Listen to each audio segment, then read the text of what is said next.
Então, esse curso de ultrassom transvaginal, ele foi pensado com muito carinho para duas vertentes de médicos diferentes que vão acabar convergindo para o mesmo ponto. Um é aquele médico que não sabe fazer o ultrassom transvaginal e precisa efetivamente aprender, né? Normalmente a gente começa fazendo os transabdominais, os pélvicos, os obstétricos, para depois passar para o transvaginal, que é um outro tipo de pensamento ecográfico, uma outra lógica, um outro manuseio de transdutor. Então, ele se presta muito bem para esse papel, e ele se presta muito bem para o papel de melhorar a performance de quem já faz. Às vezes, o colega teve pouca, pouca lida com ultrassom numa residência, por exemplo, de radiologia, que muitas vezes ginecologia e obstetrícia acabam ficando um pouco para segundo plano, e isso é uma falha dos processos, a gente sabe que isso é de uma maneira geral, são raras as residências de radiologia que conseguem oferecer para os residentes uma boa carga de GO.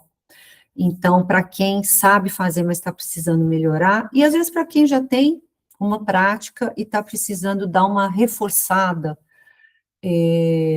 no seu arcabouço teórico, na prática, quer discutir coisa nova, quer dar uma arejada no conhecimento, que é sempre bom, né? Eu sou suspeita para falar, porque eu sou uma apaixonada por estudar, por coisa nova, por ler, então eu sou super suspeita. E sou mais apaixonada ainda pelo ensino da ultrassonografia. Eu costumo falar muito que a gente tem muito médico que ensina por aí, mas poucos são professores mesmo, poucos se dedicam necessariamente a ensinar com técnica, né? Eu me preocupo tanto com isso que, para quem não conhece minha trajetória, eu fiz até um mestrado em educação para poder ter embasamento técnico para a gente poder progredir bem nessa questão do ensino. Então, ele é um curso muito completo, ele tem 18 aulas, dos mais variados temas, e para obstetrícia a gente ainda tem primeiro trimestre, que abrange primeiro trimestre normal, gravidez ectópica, abortamento, e a gente tem uma aula específica sobre doença trofoblástica gestacional, que às vezes fica um pouco solto aí nos processos de ensino, e é um assunto que a gente precisa saber, porque a gente pode se deparar com isso no dia a dia, a gente tem que saber fazer o diagnóstico.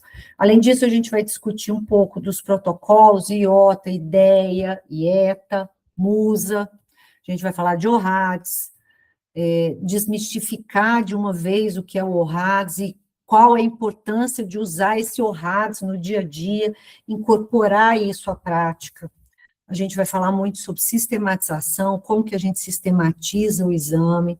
Então, assim, é um curso completo, robusto. A gente tem uma aula sobre endometriose também, embora a gente tenha outros 2 cursos que falem sobre endometriose, um para quem quer aprender a ver endometriose no exame de rotina, quer melhorar o seu exame, que é um curso super completo para isso, e para quem quer fazer a pesquisa de endometriose, a gente tem também o curso de endometriose infiltrativa. Mas dentro desse nosso curso de transvaginal existe uma aula onde a gente vai falar um pouco sobre as lesões e o que a gente pode ver de endometriose no exame de rotina. Então, é uma coisa muito interessante e que também acaba ficando em segundo plano nos cursos aí, sejam cursos livres, sejam pós-graduações, seja na residência médica. Então, ele foi pensado para poder abranger tudo de importante que tem dentro da ultrassonografia ginecológica e do ultrassom transvaginal. Só que para a gente chegar nesse ponto, para a gente chegar no ponto de saber bem o que a gente está fazendo, a gente precisa fazer as pazes com o aparelho. Não tem jeito da gente trabalhar bem se a gente não souber mexer no aparelho que a gente tem na mão, seja ele qual for, do mais simples até o mais top, com todos os recursos.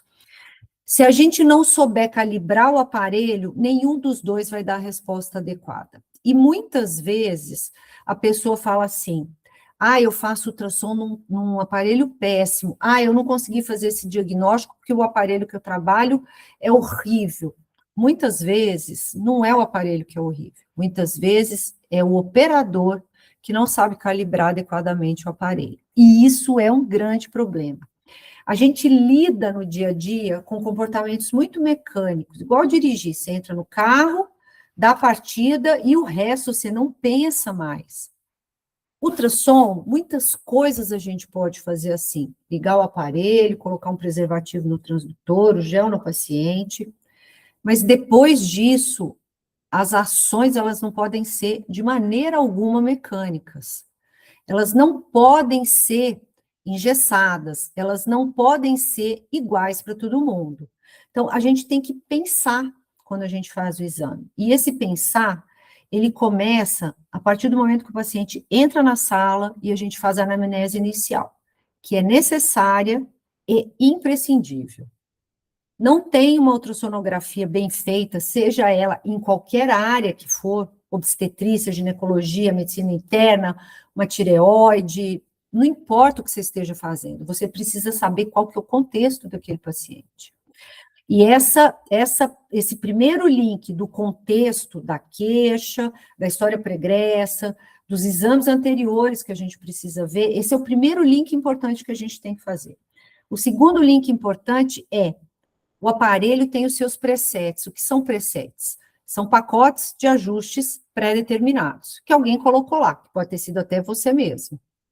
Esses ajustes, eles facilitam a sua vida diária. Isso não quer dizer que eles são bons para todos os exames e muito menos para todos os pacientes. Então, o pacote de preset, ele te ajuda a não zerar o aparelho, todo o exame, e sair mexendo em 15 mil botões em todo o exame que você vai fazer.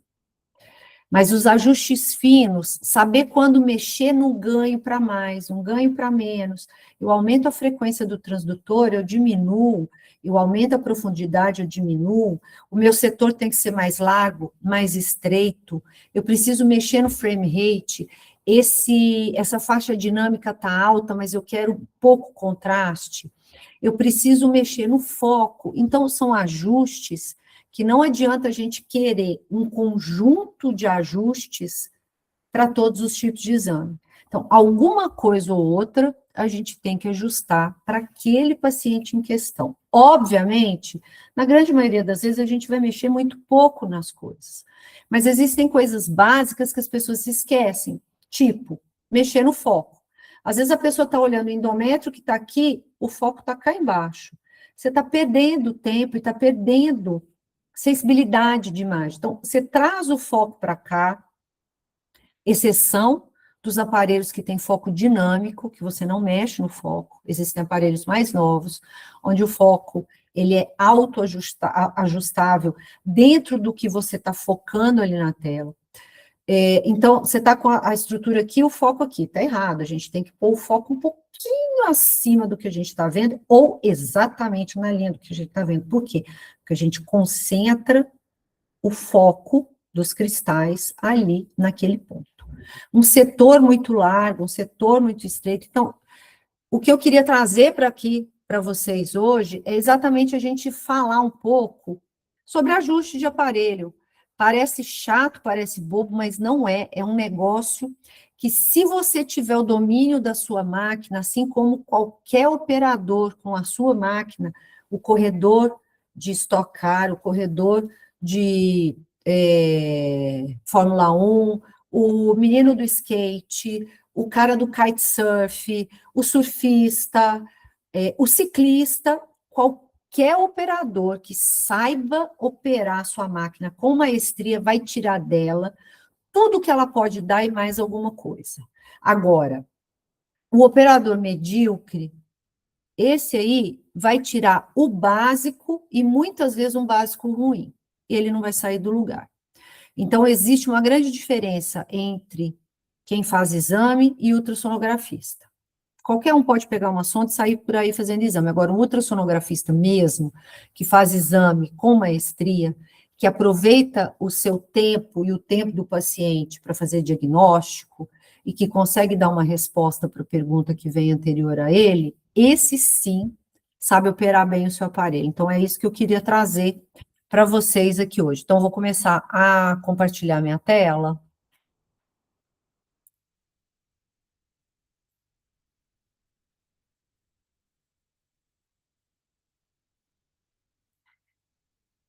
Se tiver qualquer coisa, vocês me avisem, por favor. Samantha, se tiver algum problema, alguma coisa, você me avisa no WhatsApp, por favor. Meu WhatsApp está ativado aqui, vou deixar ele aqui ao meu alcance. Vou tirar isso aqui um pouquinho. Então, me parece que o slide está rodando bem, né? Então, vamos. Então, eu dei um nome muito poético para essa aula, que é o óbvio, também precisa ser dito, o que é verdade, porque eu vou falar coisas para você que vocês já estão careca de saber, mas que elas precisam ser ditas, porque são coisas que a gente precisa no dia a dia, tá? Então, qual que é o objetivo básico dessa aula? É mostrar ajuste, manobra e algumas dicas práticas para o dia a dia que vão refinar a qualidade do seu exame e, principalmente, diminuir os nossos erros diagnósticos. Então, a gente tem pontos melhores para fazer o exame, a gente tem ajustes melhores, épocas do ciclo menstrual melhores. Então, isso tudo a gente vai ver hoje. Toda vez que eu dou uma aula, eu trago um problema com ela. Então, qual que é o problema que a gente vai discutir através disso tudo que a gente vai conversar hoje? Que boa parte dos médicos vão realizar os seus exames de maneira mecânica e refletida, aquela coisa. Sentou, ligou o aparelho, só. A pessoa liga e desliga e não faz mais nada. E com isso, esse médico específico, ele vai diminuir a qualidade técnica e principalmente a capacidade diagnóstica dos exames dele. Todo mundo sai perdendo, mas quem sai perdendo principalmente é o paciente, que vai ficar sem diagnóstico mais uma vez. A solução proposta para isso é que a gente conheça pontos básicos, mas que são importantíssimos, ou que a gente relembre, né? E esses pontos vão melhorar a qualidade técnica dos exames. Como que a gente vai fazer isso ao longo dessa pequenina aula?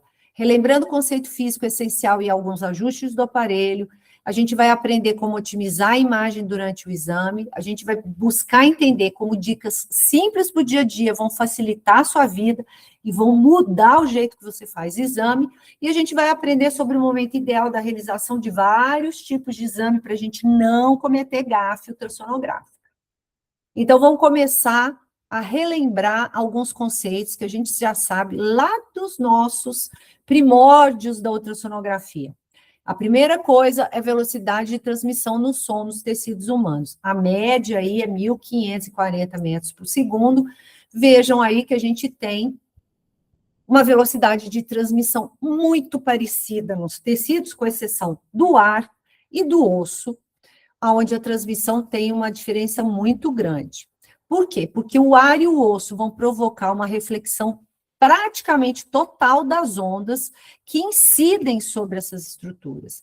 O aparelho, portanto, como a gente tem uma reflexão quase total das ondas e o que a gente vê é derivado do eco que volta, se volta tudo, o aparelho não vai detectar as ondas residuais que conseguem passar ou pelo ar ou pelo osso. E aí se forma aquela nossa famosa sombra acústica, como a gente vê aqui nesse pedacinho de mirena que tem na cavidade aqui. Aqui é um ligamento redondo e um mirena meio lateralizado. A gente vê essa sombra, por quê? Porque todas as ondas que bateram nesse ponto foram 100% refletidas. E a gente precisa lembrar que uma condição sine qua non para a reflexão das ondas é a diferença de impedância entre os tecidos, que é mais conhecida como descontinuidade de impedância. Então, essa diferença de impedância dos tecidos, ela vai ocorrer na interface entre uma camada e outra, como a gente vê aqui. Então, aqui a gente tem um cisto vaginal de conteúdo de baixa ecogenicidade. Então, essa descontinuidade entre a impedância do tecido vaginal e o conteúdo do cisto, ela faz com que a propriedade de transmissão do som seja diferente, obviamente, então o som vai refletir de maneira e quantidade diferente, dependendo do nível de impedância de cada tecido. E quando a gente tem essas barreiras, principalmente quando a gente tem sombra acústica, que impede que a gente veja o que está embaixo, por exemplo, você está fazendo ultrassom estético e tem um osso te atrapalhando, o que você pode fazer? Ajustar a posição e o ângulo da sonda, sair daquele lugar e ir para um lugar diferente, tentar rotacionar a sonda, aplicar uma pressão controlada para a gente deslocar o intestino, ou tirar, por exemplo, um cisto dermoide daquele lugar que tem um plug ali hiperecogênico que tem sombra, para ver se você consegue ver a porção superior do cisto. Então, a pressão e o deslocamento das estruturas pode ajudar, e usar gel em quantidade suficiente para eliminar aquele ruído que dá aquele ruído que dá por conta do ar que fica entre a sonda e a pele da paciente, ou aquele ar que fica dentro do preservativo. Então, a gente não pode deixar ar dentro do preservativo, existem preservativos especiais para ultrassom, que são arredondados, não tem o reservatório, então, nesses casos, é menos comum, mas mesmo assim ainda pode sobrar ar. Então, coloque gel suficiente e ainda faça uma leve pressão sobre o transdutor para tirar qualquer bolha de ar, porque uma bolha de ar pode dar uma imagem hiperecogênica que vai causar uma sombra e vai te atrapalhar para fazer o exame.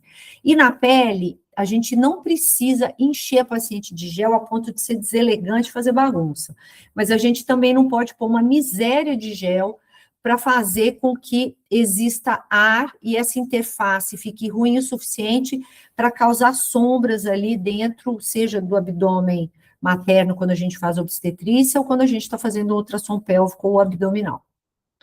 Eu trouxe aqui o quadrinho das ecogenicidades, só para a gente relembrar o conceito de anecóico, hipoecogênico, isecogênico, hiperecogênico, qual que é a cor, a aparência na imagem. Então, sempre que a gente fala anecóico, A é negação.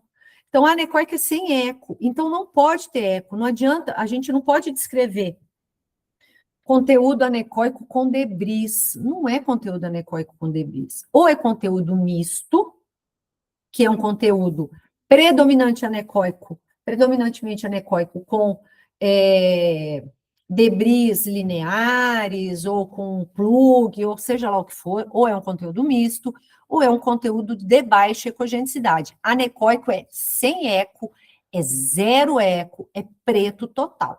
Tipo um folículo, tipo a urina quando ela não tem sedimento. O hipoecogênico é aquele tom de cinza um pouco mais escuro, e sempre em relação a alguma coisa. Então, sempre a gente fala hipoecogênico, por exemplo, um mioma é hipoecogênico em relação a quê? Ao miométrico, que é mais ecogênico que ele. Uma estrutura é isoecogênica em relação ao entorno dela, quando ela tem um tom de cinza, uma gama de cinza semelhante ao tecido adjacente, que inclusive dificulta você fazer essa diferenciação. E o hiperecogênico, ou ecogênico, o hiper e o ecogênico, sempre aparecem como brancos, e aí a gente pode ter o hiperecogênico relacionado com uma sombra posterior, que está muito relacionado à calcificação, e um endométrio ecogênico de segunda fase de ciclo, gordura. Então, a gente precisa saber descrever adequadamente qual é a ecogenicidade de cada tecido, de cada conteúdo, de cada estrutura. Esse aqui é um alerta, e as pessoas fazem muita confusão, principalmente radiologistas, quando eles laudam, não sei se tem algum radiologista presente aqui, a confusão com a ressonância e com a tomografia, que a gente pode ver o tipo de textura dos tecidos, do conteúdo. Aqui, o ultrassom não percebe densidade de tecido, a gente percebe diferença de impedância, ou seja, ele percebe a diferença de transmissão do som entre as interfaces de tecidos, de tecido e conteúdo, baseada na diferença de impedância que tem cada um. Essa descontinuidade, essa diferença de impedância não necessariamente significa diferença de densidade física. Às vezes a gente tem, como aqui o endometrioma, uma densidade física do conteúdo igual ao do parênquima, só que a gente vê uma descontinuidade de impedância tão grande a ponto da gente ver que aqui é mais hipoecogênico e aqui é ecogênico. Não necessariamente isso é o conteúdo denso. Então, em ultrassonografia, é um erro crasso se falar cisto de conteúdo denso, seja ele, a não ser na mama, que acaba sendo usado. Mas para a ginecologia, a gente não usa conteúdo espesso, conteúdo denso, conteúdo aquoso, mesmo que o conteúdo seja anecoico. A gente descreve o conteúdo conforme a sua ecogenicidade, e jamais a gente fala em densidade. Aqui um guia rápido, não com todos os ajustes, mas com os principais, para a gente otimizar a imagem. Profundidade e penetração, isso é muito importante, aquilo que eu falei para vocês. A gente tem que ajustar a profundidade. A gente não pode trabalhar com uma profundidade tão grande que a gente perca a noção do entorno, nem uma profundidade, aliás, ao contrário, né? Uma profundidade tão pequena que a gente traz a coisa muito para frente, nem uma profundidade muito grande onde a coisa se perde e fica pequenininha lá embaixo. A gente tem que lembrar que a gente tem que trabalhar com uma profundidade de conforto para a gente, cada um, tem gente que gosta um pouquinho mais magnificado, um pouquinho menos, a gente não pode perder a noção do entorno. E quando a gente tira foto, dependendo do que a gente quer mostrar, a gente precisa demonstrar a topografia da lesão. Aqui eu estou mostrando uma lesão de endometriose superficial, mas eu já tinha mostrado o entorno. Então, o que eu fiz? Eu magnifiquei a imagem, mesmo porque essa lesão tem 2 milímetros, para poder demonstrar exatamente esse ponto da lesão.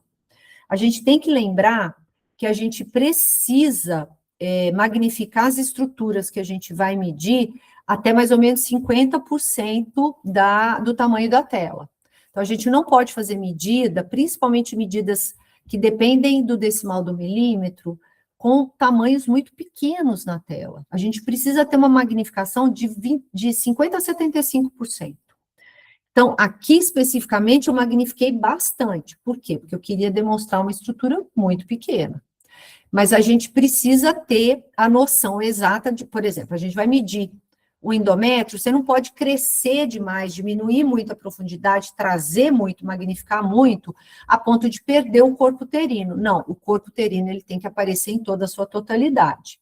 Mas o endométrio, ele precisa, aí o útero precisa ocupar aí cerca de 50% da área total da sua tela. Lembrando sempre da frequência do transdutor, quando a gente quer mais precisão, quando a coisa está mais próxima do transdutor, a gente pode usar frequências mais altas, quanto mais alta a frequência, menor o comprimento de onda, portanto, menor a penetração. Quando a gente quer ver coisa mais distante, mais longe, a gente tem que diminuir a frequência para aumentar o comprimento de onda, para que ela possa alcançar essa estrutura que está mais longe. Quanto maior a frequência, menor o comprimento de onda e vice-versa, tá? E a harmônica, que é uma ajudante bastante interessante, que a gente usa às vezes sem saber, ela aumenta contraste, vai reduzir artefato e melhora muito a resolução lateral. Então, principalmente para estruturas que estão mais profundas. A gente vai ver isso nesse próximo slide. O objetivo da harmônica é exatamente esse, é melhorar a qualidade, aumentar a qualidade da imagem que está mais distante, ou seja, melhorar a qualidade em profundidade, filtrar um pouco dos ruídos, tirar um pouco dos ruídos do entorno. Quando a gente tem um paciente que às vezes tem uma parede abdominal maior, ou a gente tem uma estrutura que está no reto peritônio, alguma coisa assim, a harmônica ajuda muito. Por quê? Porque ela consegue filtrar artefatos, principalmente que advém de camadas superficiais. Leia-se, por exemplo, tecido adiposo. Então, ela vai melhorar o contraste e a definição. Em que ajuda usar harmônica? A gente não precisa usar quando está na camada mais superficial, porque a gente vai ter menos artefato, porque a gente vai ter menos espaço entre o transdutor, menos espaço, né, distância entre o transdutor e a zona de interesse. Então, a gente não precisa diminuir artefato. A harmônica, ela serve para corrigir um pouco a rota. E ela melhora, com essa filtragem de ruído, um pouco a resolução lateral. Porque o que acontece? À medida que a gente desce muito a profundidade, você precisa de mais penetração, a gente perde muito da resolução lateral. Porque a gente vai tentando concentrar ali mais o feixe no centro da tela. Então, a harmônica ajuda muito a gente. Um exemplo prático, por exemplo, ela melhora a definição do endométrio e do miométrio em pacientes com obesidade ou com intestino cheio de gás, como eu já expliquei para vocês. Vai permitir que a gente veja um contorno melhor de massas anexiais que tem conteúdo cístico sólido, principalmente massas grandes, e é útil para a gente avaliar pequenas lesões na profundidade sem aquela reverberação chata que vem a partir dos tecidos mais superficiais e acaba sujando a imagem. Eu sei que vocês estão vendo essa imagem desse ruído que fica sujando a tela, aquela tela que fica mais clara, aquele tom de cinza que incomoda a gente, aquela tela que eu gosto de falar que é uma tela suja. Então, a harmônica melhora. Obviamente, ela não faz milagre e ela não contorna coisas que vão dar para a gente muita limitação técnica. Isso, inclusive, a gente tem que descrever no exame, com muita cautela, muita ética e muita elegância. Mas, embora ela não faça milagres, ela melhora muito a qualidade da nossa imagem quando ela é bem entregada. A intensidade da harmônica é sempre menor que a frequência que a gente usa. Então, a imagem, normalmente, quando você põe na harmônica, a imagem perde ganho. Então, você tem que ajustar. Testem isso amanhã nos seus aparelhos. Chama a harmônica, deixa o aparelho sem harmônica, depois chama a harmônica. Vocês vão ver que a imagem vai escurecer. Ela vai ficar mais escura. Então, você tem que corrigir o ganho. É exatamente por que ela escurece. Porque ela vai diminuir aquela quantidade de ruído que tem na tela, e ela vai fazer como se ela diminuísse o ganho, porque ela vai diminuir a intensidade ali dos ecos, tá? E ela é muito útil, como eu já falei em cima, e é muito óbvio por tudo isso que a gente falou, que ela ajuda muito no contraste quando a gente tem coleção líquida, né? Estrutura oca, você quer ver um estômago, ver uma vesícula, estudar um cisto de ovário, ela ajuda também, porque ela diminui a reverberação que às vezes a gente tem na parede dos cistos, tá? O foco, a gente precisa controlar a mão e lembrar, o foco precisa estar na altura do que a gente está estudando ou um pouco acima, tá? Os focos, eu normalmente trabalho com um foco só, mas a gente pode trabalhar com 2 ou com 3. Isso melhora muito a definição, mas diminui o frame rate. Então, para quem precisa do ultrassom mais dinâmico, isso é muito complicado, mas às vezes, quando a estrutura é muito delicada, você precisa de muita definição, colocar 2 focos ou 3 pode ajudar, mas lembrem-se sempre que ele vai sempre reduzir o frame rate. A resolução, a gente trabalha com 2 tipos de resolução, a axial, que é melhor com frequência mais alta, e a resolução lateral, né, que melhora reduzindo a largura do setor. Então, eu sei que é uma delícia a gente trabalhar com um setor muito amplo, porque você consegue ver mais coisa, principalmente em obstetrícia e principalmente quando a gente está lidando com fetos grandes. Em ginecologia, quando a gente tem um útero cheio de mioma, um cisto grande, às vezes é impossível a gente diminuir o setor. Mas a diminuição do setor favorece muito a gente melhorar a qualidade. Porque pensa, a gente está fazendo como se a gente estivesse melhorando o foco. Por quê? Porque a gente está diminuindo a área de interesse e concentrando todos os pulsos dos cristais nessa área mais específica. Então, a gente melhora muito a resolução. Mesmo em aparelhos mais simples, como o HS40, por exemplo, a gente consegue ver endometriose. Então, tudo é questão da gente ajustar foco, ganho, todas essas coisas que a gente está falando. Então, ó, a largura do setor, ó, vejam aqui que o setor está super largo, mas por quê? Porque isso aqui é uma pesquisa de endometriose, eu queria demonstrar a uretra nesse corte, a vagina com contraste e o reto. Se eu diminuo o setor, eu não vejo essas estruturas. Então, aqui eu não preciso de precisão. Então, eu posso alargar. Isso me dá uma visão lateral muito melhor. Então, eu tenho mais visão, meu campo de visão é mais amplo. Mas se eu quero foco, eu tenho que fazer igual a viseira do burro, colocar no meio. Então, um campo mais amplo, ele te dá uma visão geral. Mas um campo mais restrito, ele vai te dar precisão. Por isso, lembre-se, quando vocês jogam o preset de cardio, o setor é pequeno. Por quê? Porque você precisa melhorar a resolução axial e não lateral. O frame rate, que eu já falei, a resolução temporal, o frame rate, o mais adequado é aquele onde você consegue conciliar o movimento da mão com a velocidade da imagem que está na tela.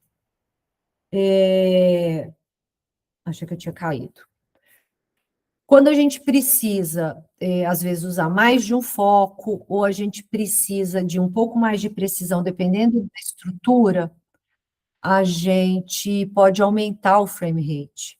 Se a gente aumenta o frame rate, a gente melhora também a resolução. O problema é que a gente tem que ter muito controle motor, porque você vai ter um gap, um lapso de tempo entre o seu movimento e a imagem que está sendo representada na tela. Então, a gente tem que pensar até que ponto isso é útil naquele momento ou não.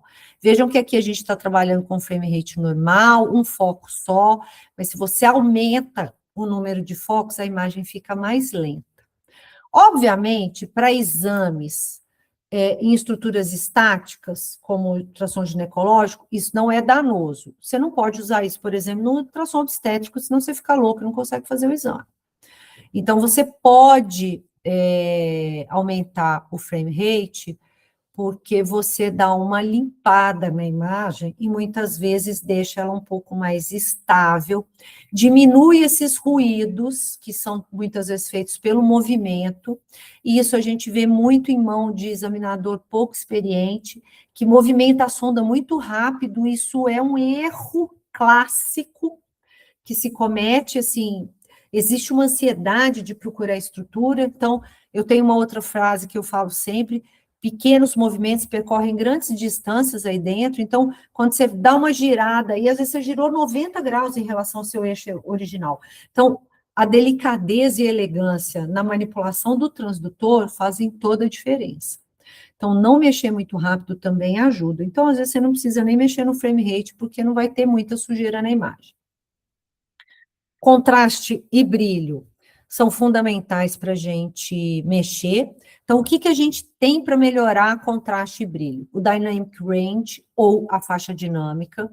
Quando ele está mais alto, a gente tem uma gama maior de tons de cinza, a imagem fica mais suave, mais plana, é melhor para parênquima, para estruturas mais sólidas. Quando você não precisa de muita interface. E uma faixa dinâmica mais baixa, a gente tem um contraste mais alto, a gente tem um preto e um branco mais gritantes. Por quê? Porque você tem mais contraste. Então, quando você precisa definir mais as interfaces, muitas vezes você usa uma faixa dinâmica mais baixa. Vejam que aqui a gente tem o mesmo útero com uma tonalidade de cinza diferente, então você pode mexer no mapa de cinza. A gente tem várias curvas de espectro de cinza. Você tem desde o cinza mais azulado, que é esse aqui, até o cinza que está mais puxado para o amarelado. Então, a gente tem gamas de cinza que também podem ser usados para otimizar o contraste e o diagnóstico. Eu gosto mais de usar esse tom de cinza. Eu normalmente uso mais esse, mas tem gente que gosta mais do cinza azulado. Mas eu uso dos contrastes, inclusive o mapa de cor. Eu não faço exame no sépia, porque eu não gosto, porque a cor me irrita durante o exame dinâmico, e porque eu acho, para mim, no meu olho, na minha retina, eu acho que eu tenho muito mais riqueza de contraste na escala de cinza do que qualquer outra cor. Isso é meu. Isso não é uma regra universal, vocês podem fazer na cor que vocês quiserem, desde que vocês tenham segurança para perceber essa diferença de impedância entre as interfaces, como um pólipo, por exemplo, a gente vê essa borda brilhante, que é praticamente indicativo de 100% de que isso é um pólipo mesmo, que é a interface entre o nódulo e o endométrio. Então, às vezes, você mudar o tom de cinza ajuda. E a faixa dinâmica deixa mais plana, mas se você sobe muito, ela fica muito planificada. Então, você pode perder uma interface.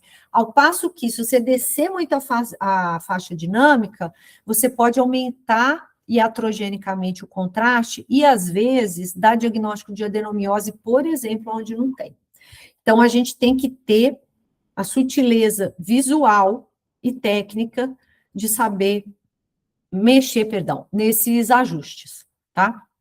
Para a gente não estourar demais ou não planificar de menos. E o ganho, obviamente, é para a gente equilibrar aí a escala de cinza ou a escala de cor, para que a gente tenha mais precisão na delimitação entre as interfaces. Cada um trabalha com um ganho básico, que é de rotina aí para cada um, que gosta mais, que é de conforto. Eu gosto de trabalhar com um ganho um pouquinho mais baixo do que a média, eu vejo, né, que as pessoas gostam de trabalhar com um ganho um pouco mais alto, mas o fato é, quando você precisar definir uma interface, se aquilo é sólido, se aquilo é de baixa cogenicidade, é usar o ganho, tá? O zoom, para melhorar a resolução, se aumentar, magnificar a imagem. Os presets, como eu já falei, eles são úteis porque evita de você ter que ficar mexendo item por item em cada exame. A cor, aqui, por exemplo, quando eu faço 3D, eu uso a cor, mas eu podia usar a escala de cinza também, muitas vezes eu uso. Vejam, aqui é o 2D de uma endometriose superficial, aqui é um modo multiplanar, eu uso muito. E alguns aparelhos têm uma otimização automática, que você aperta um botão, ele mexe lá. Eu, particularmente, detesto, mas às vezes funciona. Igual eu falei para vocês, não gosto nada que seja muito automático, porque eu acho que isso emburrece as pessoas. O automático, ele veio, assim como a inteligência artificial, para facilitar a vida de quem é inteligente e é esperto. Ele não veio para resolver o problema de quem é menos provido de atributos cognitivos, se assim eu posso dizer, para não ser deselegante, tá? E os ajustes do aparelho é a mesma coisa. Então, assim, proscritos a otimização automática? Não, pode usar, mas não deixe de conhecer os outros ajustes e mexer com eles, tá? Então, vamos para umas dicas rápidas do dia a dia. Otimização que a gente vê endométrio no transvaginal, quando a gente tem um útero em médio versão como esse, que é o terror de qualquer ultrassonografista. Aqui o feixe está paralelo ao endométrio, então a imagem não é processada adequadamente. É melhor você tentar todas as manobras possíveis, fazer compressão manual gentilmente, avisando a paciente, tentando colocar o transdutor no fórnice posterior para anteverter o útero, ou no fórnice anterior para poder tentar retroverter. A gente tenta de tudo, comprime, passa para a via transabdominal quando o útero é maior, às vezes a gente consegue ver de uma maneira muito melhor que pelo transvaginal. Sempre tentem, com um útero em médio versão, olhar por via transabdominal. Mas a paciente é pós-menopausa, esse útero tem 20 centímetros cúbicos, ela é obesa, eu não vou conseguir ver, mas de todo modo tentem, às vezes a gente consegue. Se de todo modo você fez tudo e não conseguiu ver adequadamente o endométrio, não invente. Descreva como está o útero, descreva as manobras que você fez, olhou pela via transabdominal, transvaginal, tentou antiverter, retroverter, compressão e não conseguiu. Endométrio não visibilizado. Não é pecado o endométrio não visibilizado por dificuldade técnica legítima. O que é pecado é sair colocando num VIL porque não tentou fazer ou porque não sabe, ou inventar um endométrio que não existe. Isso é condição sine qua non para guilhotina. Aliás, eu preferia a forca, que é um pouco mais requintado, mas a guilhotina é uma morte mais misericordiosa. Ajuste de ganho para percepção de ecogenicidade. Então, a gente precisa ajustar. Se você estoura muito ganho, você acaba achando que não tem nada anecóico. Então, vejam aqui que a gente tem um endometrioma no meio de vários folículos. Abaixa um pouco o ganho, porque isso favorece identificar estruturas anecóicas. E preste muita atenção. Muitas vezes, no ultrassom transabdominal, imagens císticas que você acha que é anecóica, totalmente anecóica, quando você olha pelo transvaginal, se houver possibilidade, você vai ver que muitas vezes essa imagem tem debris lá dentro, o conteúdo de baixa cogenicidade. Por quê? Porque a gente está mais perto, a resolução é maior e a gente consegue ver o conteúdo com uma melhor definição. De todo modo, delicadeza para o ganho faz com que a gente melhore muito a percepção de cada conteúdo. Parte sólida é um inferno, gente. O Iota fala, o Orrads ratifica. Parte sólida é tecido. Porção de conteúdo, um coágulo em retração como esse, plug de Rokitansky do cisto dermoide, calcificação interna de cisto, isso nada é parte sólida. Parte sólida é projeção papilar.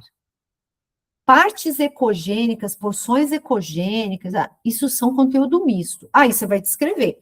Conteúdo misto, predominante, por exemplo, aqui.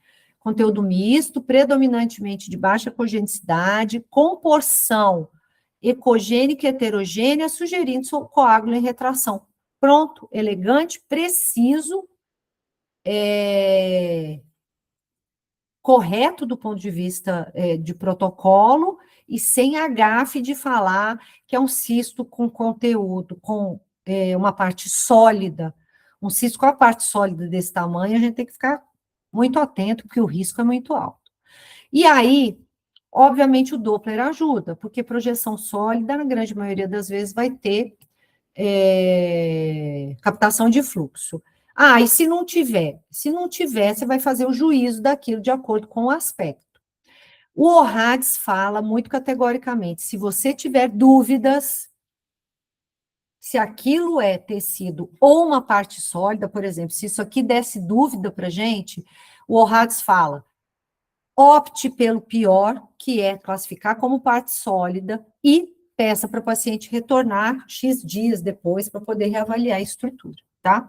Então, na dúvida, infelizmente, a gente tem que optar pelo pior, sempre buscando chamar a paciente, reconvocando ela dali a um tempo, para evitar exames desnecessários, ressonância sem precisar, e principalmente, gente, que é o pior para mim, é conduzir a paciente para uma cirurgia iatrogênica, tá? Eu já vi várias hoje, inclusive atendi uma que fez uma videolaparoscopia branca aos 24 anos de idade por causa de um cisto de ovário, que tinha no ultrassom e quando fez a laparoscopia não tinha mais nada, né? Então, pensa só nisso. Pesquisa de aderência, a gente tem que fazer sempre, em todos os exames, a pesquisa do slide, a gente precisa testar se há obliteração do fundo de saco, que significa que aquele espaço que deveria estar livre, que pode ser virtual ou não, com líquido ou virtual, se ele está livre, então o transdutor tem que passar livremente. A gente testa a mobilidade do útero, dos ovários, sempre. O ultrassonografista tem duas mãos, uma para o transdutor e a outra esperta para o teclado e para palpar o abdômen da sua paciente. Não se faz ultrassom sem testar a mobilidade das estruturas. Sim, é obrigatório em todos os exames, não sou eu que falo, é a última publicação, a última revisão da recomendação do AI1 sobre ultrassonografia da pelve feminina. Então, a gente precisa testar a mobilidade dos órgãos, tá? Aqui eu não vou ler um por um, né? Vou falar um por um. São pequenas dicas para a gente identificar se a estrutura é ovariana, se é paraovariana, se eles estão aderidos, se não estão aderidos. Então, a palpação é um deles, a manobra dinâmica, para ver se a gente separa a estrutura. Viu o ovário, não necessariamente significa que não tem mais nada, a gente tem que vasculhar a região anexial. Então, a gente tem que ver, eu escutei um barulhinho, se alguém quiser falar alguma coisa, precisa falar, porque eu não vejo vocês, tá? Eu vejo só minha tela. Então, se alguém quiser me interromper, sem problemas. Então, aqui a gente tem várias dicas para te falar se isso é ovariano, se isso é anexial, ou se isso é mais provavelmente ovariano, mais provavelmente anexial, que são dicas importantes para o dia a dia. Então, printem essa tela e levem com vocês. Reprodutibilidade em vários planos. A gente não usa só um plano para falar de uma estrutura. Isso aqui é uma gravidez ectópica intersticial.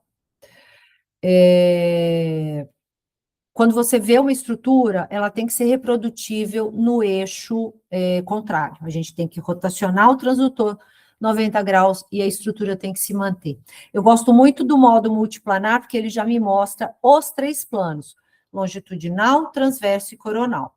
Então, eu tenho certeza que a estrutura existe. Não essa aqui especificamente, porque está muito fácil, né? Mas, às vezes, uma dúvida, isso é um mioma, não é um mioma? Então, rodem o transdutor. Se a estrutura não apareceu nos 3 planos ortogonais, se ela não apareceu, ou pelo menos em 2, no longitudinal e no transverso, é porque é um artefato ou aquela imagem não existe. Então, é preciso que a gente faça a confirmação da estrutura nos 2 planos, mesmo porque em todos os protocolos, seja IDEA, MUSA, IETA ou IOTA, todos os 4 consensos são muito objetivos em falar que todas as estruturas devem ser medidas em 3 planos. Então, a gente gostando ou não, com preguiça ou não, achando bonito ou não, a gente tem que medir nos 3 planos. Então, a gente precisa medir longitudinal, AP e transverso. Então, a gente vai precisar ver de toda maneira. O 3D ajuda muito. Eu não vivo sem 3D, eu uso 3D em tudo na minha vida, porque ele é uma ferramenta que melhora muito o diagnóstico. O modo multiplanar, eu especificamente uso ele todos os dias, para demonstrar estruturas, para demonstrar lesões, para mostrar um DIU. Hoje, por exemplo, eu tenho uma paciente que tem 2 mirenas. Vieram 2 mirenas ao mesmo tempo, no mesmo setor. Parece brincadeira, mas não é. E eu já tive uma outra que o médico colocou um T de cobre e esqueceu de tirar o Mirena, mas agora ela está só com o DIU. Então, eu sou uma bem-aventurada que já teve 2 pacientes nessa vida com 2 DIUs dentro da cavidade. Pena que eu não tive tempo de pegar a foto dela de hoje, mas eu tenho uma foto antiga dela, se não me engano, está nos meus destaques lá no Stories também. Depois vocês olham lá. 2 DIUs dentro da cavidade e a gente só prova isso com 3D. Momento ideal para realizar ultrassom. Avaliação basal de ovário quando você quer saber se a estrutura é funcional ou não. No máximo, até o 5º dia do ciclo. No máximo. Por quê? Porque a gente não vai pegar a estrutura funcional, a gente não vai pegar a fase ovulatória. A mesma coisa para a gente contar folículo antral. O ideal é entre o dia 2 e o dia 3, mas no máximo até o dia 5 do ciclo. Por quê? Porque o folículo dominante vai atrapalhar a gente.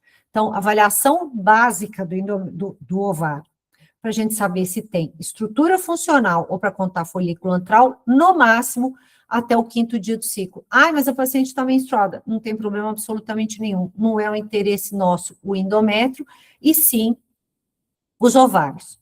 Por falar em endométrio, depende muito do que a gente quer ver, mas se a gente quer ver uma patologia endometrial, como pólipo, por exemplo, o ideal é a fase pré-ovulatória, em torno ali do 10º ou 12º dia do ciclo, onde a gente está com o endométrio mais hipoecogênico e a gente vai ter esse contraste maravilhoso que a gente está vendo aqui. Vejam um pólipo aqui, com a sua borda brilhante, bonitinha, e o endométrio normal no entorno. Olha que maravilha. Então, a melhor fase para ver pólipo é essa. Não é fase menstrual, porque um coágulo pode fazer, às vezes, de um pólipo. Vanessa, mas o pólipo tem pedículo, mas tem pólipo que o pedículo é muito pequeno e a gente não consegue pegar. Principalmente paciente perimenopausa, muitas vezes. Então, não se enganem. Eu fiquei com dúvida? Reconvoque a paciente na fase periovulatória. Mas eu quero ver se tem sinéquia. Eu quero fazer um 3D. Então, aí a gente precisa da segunda fase do ciclo. Por quê? Porque aí a gente tem a fase onde o endométrio é mais ecogênico, ele está mais compacto nessa fase secretora, e aí, se ela tiver sinéquia, se ela tiver que avaliar a cavidade em busca de alguma alteração, fica muito melhor. 3D a gente não faz com endométrio fino de jeito nenhum. Às vezes a gente precisa fazer, porque o endométrio da paciente não espessa, por exemplo, ela está com sinéquia. Aí a gente reza, ora, cada um chama quem acredita, os seus orixás, o Buda, porque a gente vai quase morrer, tá?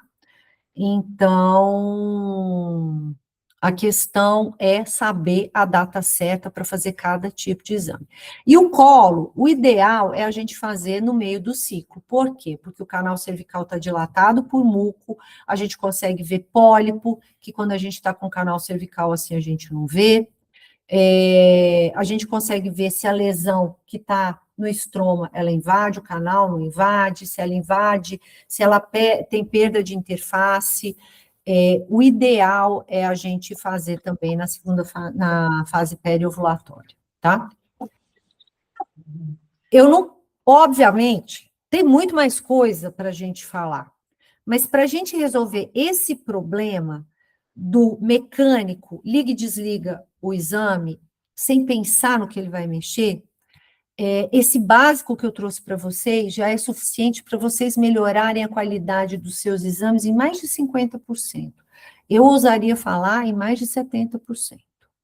Aprendam a mexer nos seus aparelhos, se vocês ainda não sabem, façam a paz com eles, porque feliz o ultrassonografista que sabe mexer no seu aparelho, porque a gente precisa relembrar conceito básico, isso é uma coisa do aprendizado, isso é um conceito técnico, a gente precisa voltar sempre na base do aprendizado, para a gente tirar ele lá da memória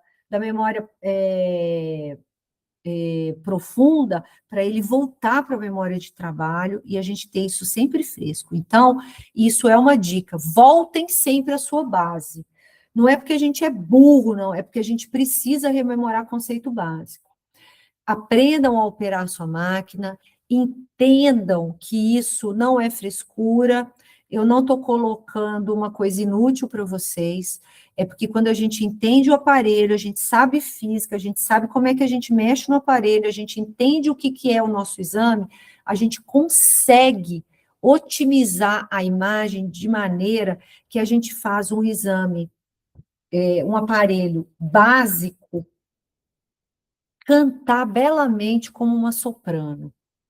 Agora, a gente pode deixar também ele cacarejando como uma galinha rouca. Isso depende só da gente. E uma outra coisa importante, como eu falei por último, saber qual que é a melhor época do ciclo para fazer cada tipo de exame, cada tipo de investigação. É imprescindível para a gente saber fazer as recomendações e para a gente não passar aperto com os nossos diagnósticos, tá? A gente tem várias coisas para poder avaliar, vários trabalhos, a gente tem o Calen, que é muito bom, a gente tem esse site aqui que é legal, que fala um pouco de ajuste, é um site da internet muito interessante, e aí mais duas sugestões. O livro da professora Mala Cibal, que é muito bom, que é Ultrassom e Ginecologia, ele é ótimo, é um livro que não é caro, e é um livro que eu sugiro que vocês comprem, é só para ultrassom de ginecologia, é um livro esplêndido. E esse trabalho aí, que é de botonologia, que é bem legal também. Peguem a referência, entrem lá. Aliás, eu vou baixar esse artigo, vou pedir a Samanta para encaminhar para vocês. Aliás, vou fazer melhor, eu vou distribuir ele lá no grupo de discussão, que aí todo mundo lê e é bacana, tá bom? Obrigada pela atenção de todos, assim, né, demorei, eu empolgo. Então, peraí, mudar para a apresentação, pronto. Eu empolgo, vou falando, gente, vocês têm que me dar uma cerceada, tá? Eu vou interromper a gravação. Então, convido a todos para começar a fuçar nos aparelhos, começar a aprender a mexer, que vocês vão ver que isso é um caminho sem volta.